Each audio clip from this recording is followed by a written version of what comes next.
경희서당의 강경입니다.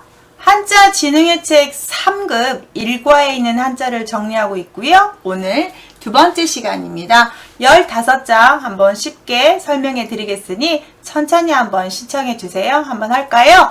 첫 번째 돼지돈자인데요. 앞에 있는 한자가 육다호를 상징하는 달월이고 뒤에 있는 한자가 돼지 시자입니다. 그래서 뒤에 있는 돼지가 뜻을 주고 앞에 있는 한자가 뜻을 줘서 돼지고기를 상징하고요.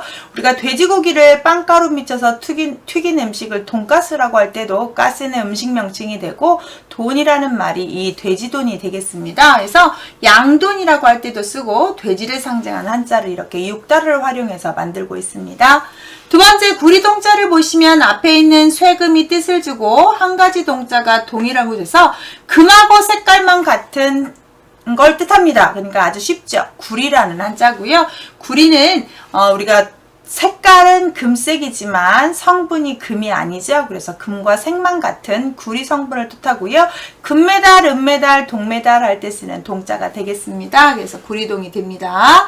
세 번째 양식량을 보시면 앞에 있는 한자가 쌀미가 되고 뒤에 있는 한자가 헤아릴 량이라는 한자입니다. 무게를 자고 있는 저울 모양을 그렸다고 하는데 량 발음이 량이 되고 앞에 있는 쌀미는 우리가 먹는 곡식이니까 양식이라고 해서 양식량에서 정말 양식 쓸 때 쓰는 한자가 되겠네요. 그래서 쉽게 해결됩니다. 앞에 쌀미는 양식, 량자는 발음이서 얼만큼 우리 식구가 먹느냐에 따라서 그 양을 잰다고 생각하시면 되겠습니다. 네 번째 한자가 어렵습니다. 이따을 연이라고 해서 연결되는 우리가 연합국이다, 관련되다 할 때 있는 연자인데요. 앞에 있는 한자는 귀가 되고 뒤에 있는 한자는 실꿰관이라는 한자인데요. 우리가 빗장관 할 때도 그 가운데 들어가는 관자가 되겠습니다. 배틀북이 그 배틀을 짤 때 실 날실 부분에 배틀북자 귀, 자 실을 바늘귀에 연결하듯이 그 귀에다가 연결을 해서 바늘귀에 실 두 개를, 실사 두 개가 약간 어디 고리에다 건다고 해서 아랫부분이 바뀌거든요. 실을 고리에다 걸어요. 그래서 서로 연결을 시켜서 바늘에다가, 이게 바늘이면 바늘귀에다 실을 이렇게 빼서 서로 연결해서 바느질을 해야 되는 것처럼 바늘귀에 실이 걸린 것처럼 서로 연결되어 있네 해서 연결되다라는 한자고요. 연합할 때 쓰는 한자가 되겠습니다. 관련되다 할 때도 쓰고요. 그래서 한자가 조금 복잡해 보이지만 바늘귀에 실 연결 이렇게 외우시면 쉽게 외우실 수 있어요. 다섯 번째 열불박자는 아래에 있는 한자가 전체 펼부자고요. 물에 살짝 펼쳐 있는 풀인데요. 우리가 부평초 흔히 개구리밥이라고 하는 그 풀이 얇게 펼쳐져 있다 해서 얇다라는 한자, 엽다라는 한자, 얇을박도 되고 열불박도 됩니다. 각박하다, 방명했다 뭐 이런 식으로 쓸 수 있는 얇다, 두터 후에 반대말로 쓰는 박자가 되겠습니다. 여섯 번째 터럭발을 보시면 위에 터럭이고요. 아래에 있는 한자가 개 달아날 발이라는 개견자의 변형에다가 이렇게 하나만 한 건데요. 위에가 터럭이고 아래에 있는 게 개견발을 또 써서 개 꼬리처럼 늘어뜨려져 있는 머리카락 이렇게 생각해서 머리카락 발자로 보시는 게 더 편해요. 그래서 머리카락을 다 잘라버리면 삭발이고요. 머리카락을 반 잘라면 단발이고요. 모발이고요. 가발이고요. 뭐 이렇게 쓸 때 다 쓰는 머리카락 발자가 되겠네요. 자, 일곱 번째 보시면 무리배는 물이라는 뜻은 한자에 상당히 많은데 모여있고 떼지어 있을 때 다 물이라고 표현하는데 여기에다 수레차를 집어넣었어요. 수레, 즉 차가 줄지어서 이렇게 앞뒤로 딱 줄지어서 있는 모습으로 발음도 되고 모양도 좀 도와주는 한자죠. 안일삐자가 배발음으로 변했고 차가 쭉 줄지어서 한두 대가 아니라 여러 대가 줄 서 있는 걸 그대로 써서 무리배로 쓰는데요. 우리가 선배, 후배, 동년배 이럴 때 쓸 수 있는 단어가 되겠습니다.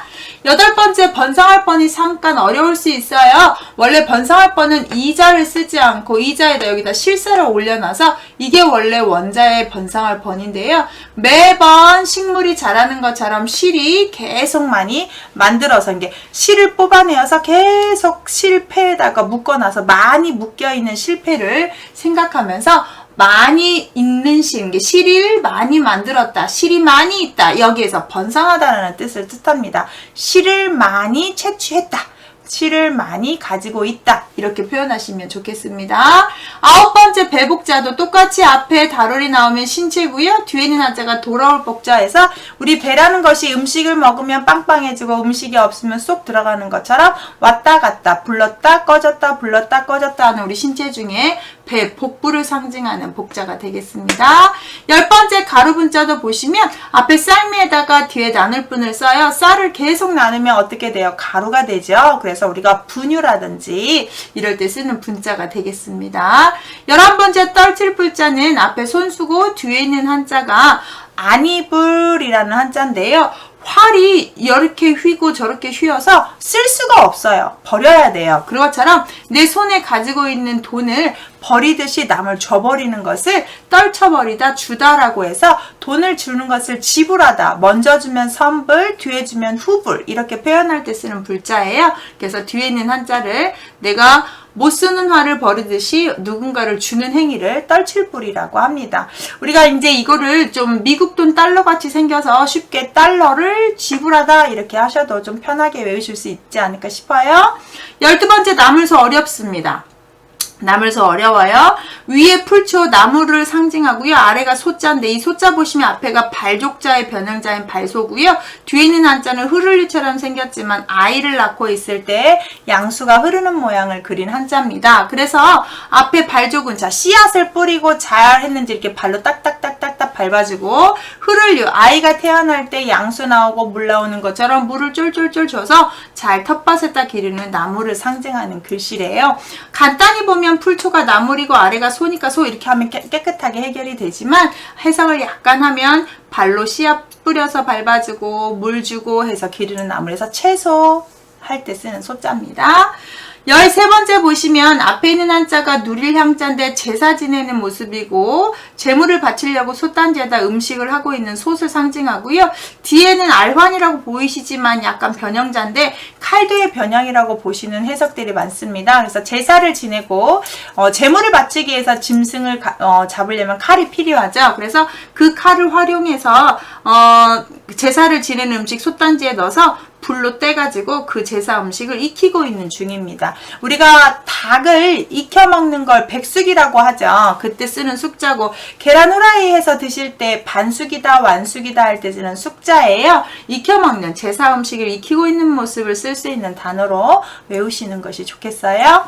자, 14번째 순행할 순자인데요. 여기는 내천자입니다. 흔히 어른들 개미열이라고 아시는데 이건 외우기 좋게 만든 별명이고 냇물이 흐르는 모양이고 책받침이 들어가면 무조건 움직이다는 해석입니다. 부스 영상 참고해 주세요. 그래서 움직이다입니다. 자, 그러면 큰 강가를 따라서 움직이는 사람인데 그게 순행하다라고 해서 순찰 돌고 있는 임금을 상징합니다. 큰 강가 주변으로 농사에 씨앗을 뿌렸을 때 봄에 한번 추수할 때쯤 가을에 한번 임금이 쭉 한번 돕니다. 그래서 큰 강 주변으로 순행을 하신다, 국토 순례하다 할 때 쓰는 순자고요.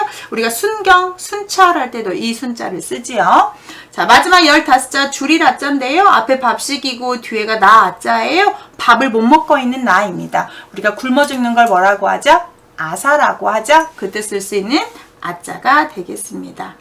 한자는요, 앞에가 이게 어떤 부수가 뜻을 담당해주면 나머지가 음을 담당해서 해석하는 경우가 엄청 많습니다. 부수 영상 좀 보셔서 부수를 먼저 외우시고 이 영상을 보시면 훨씬 편하게 들으실 수 있습니다. 이런 급수 영상도 계속 공부하고 싶으시다면 구독 알림 설정하셔서 저랑 같이 공부 같이 해요. 감사해요.